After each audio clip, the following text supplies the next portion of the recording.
CM PR stunts, కొత్త క్రూజర్లకు line clear. విజయవాడలో డెలివరీకి సిద్ధమైన ల్యాండ్ క్రూజర్లు.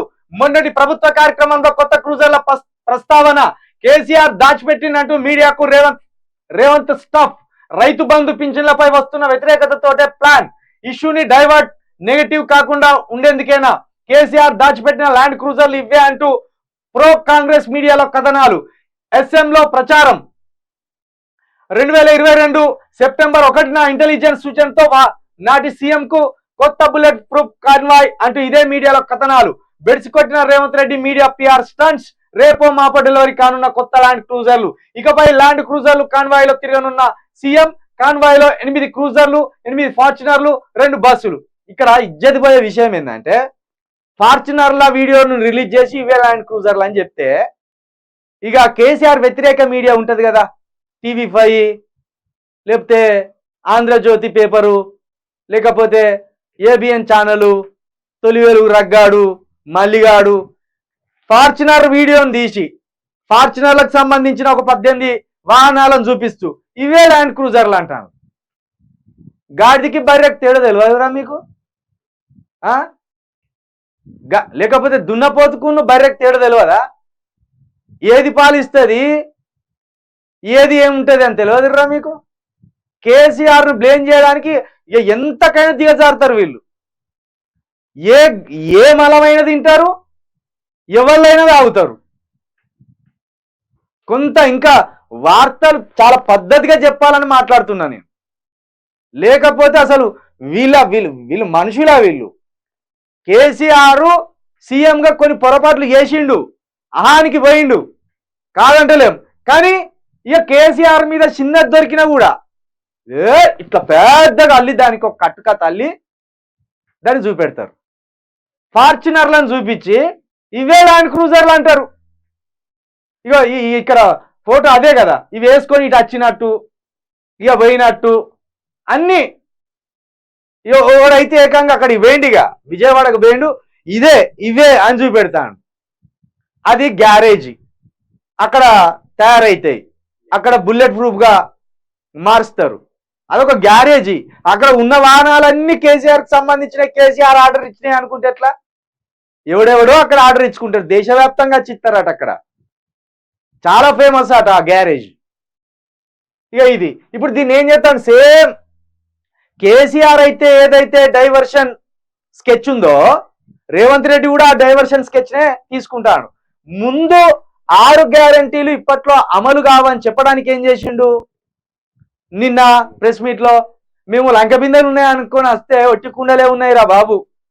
ఇప్పుడు కేసీఆర్ కేసీఆర్ రిపోర్టర్లతో ఎట్లా మాట్లాడేది? నీకు అవసరమానే అనేది.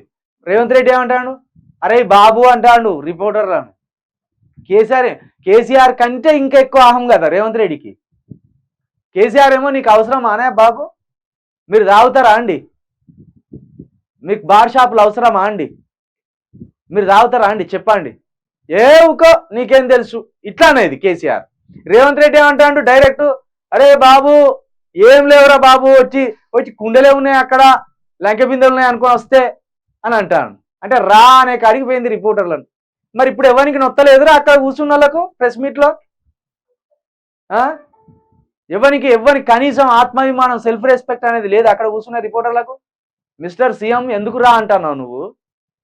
మేమన్నా గాలికి తిరిగేటోళ్ళం అనుకుంటున్నామా, పాన్ పరాగులు బుక్కేటోళ్ళు అనుకుంటున్నామా, లేకపోతే బ్లాక్ మెయిలింగ్ చేసేటోళ్ళం అనుకుంటున్నామా?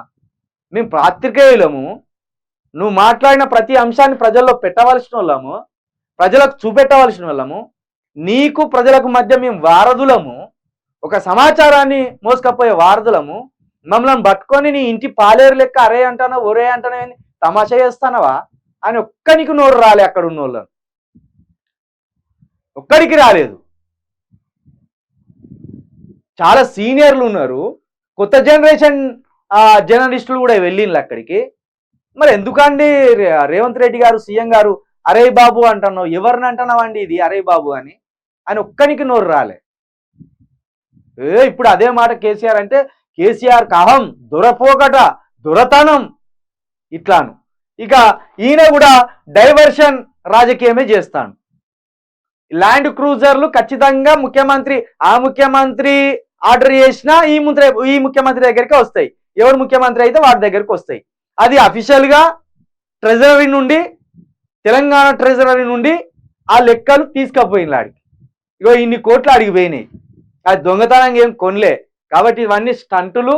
ఈ స్టంటుల కోసం రేవంత్ రెడ్డి తన అనుకూల మీడియాను కేసీఆర్ని బదనం చేయడానికి వాడుతున్న స్టంట్లు ఇవి. ఇది మనం బాగా అర్థం చేసుకోవాలి. ఇది అదే రాసింది ఇక్కడ.